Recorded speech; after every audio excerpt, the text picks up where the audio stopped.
योगी जब आदि योगी ने अपना ज्ञान प्रसारित किया, वो 112 तरीके, उनके जो 7 शिष्य थे, सप्तऋषि, उन्होंने इस ज्ञान को 16 तरीकों से 7 हिस्सों में बांटा।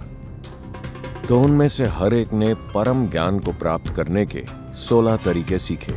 योगिक कथाओं में कहा गया है कि उन्हें इसे सीखने में 84 साल लगे।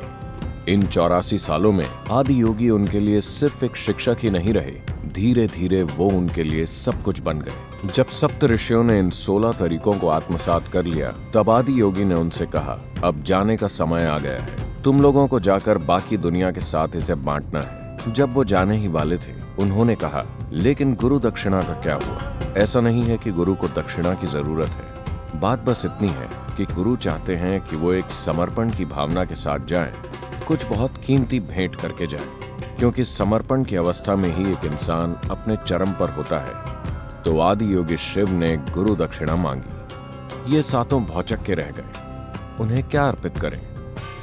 उनके पास ऐसा क्या है जिसे वो आदि योगी को भेंट कर सकें? अगस्त्य मुनि ने कहा, मेरे पास 16 रत्न हैं, सबसे कीमती रत्न। ये 16 रत्न जो मैंने आपसे प्राप्त किए हैं, मैं आपको अर्पित करता हूँ। उन्होंने 84 साल की कठोर साधना के बाद इसे हासिल किया था, और अब एक ही पल में जब उन्होंने गुरु दक्षिणा मांगी, उन्होंने उसे उनके चरणों में अर्पित कर दिया और रिक्त होकर खड़े रहे, बिल्कुल शून्य।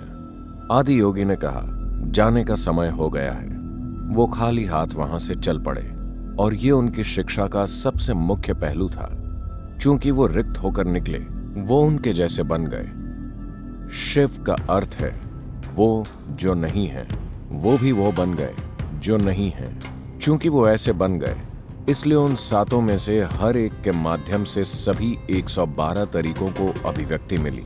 वो चीजें जो वो कभी भी नहीं समझ सकते थे, वो चीजें जिसके लिए उनमें कोई क्षमता नहीं थी, वो चीजें जिसके लिए उनके पास जरूरी बुद्धि नहीं थी, वो सब उनका एक हिस्सा बन गई, क्योंकि उन्होंने उसे अर्पित कर दिया जिसे उन्होंने हासिल किया था, जो उनके जीवन का सबसे कीमती पहलू था। उन्होंने उसे आदि योगी को वापस कर दिया और खाली हाथ निकल पड़े।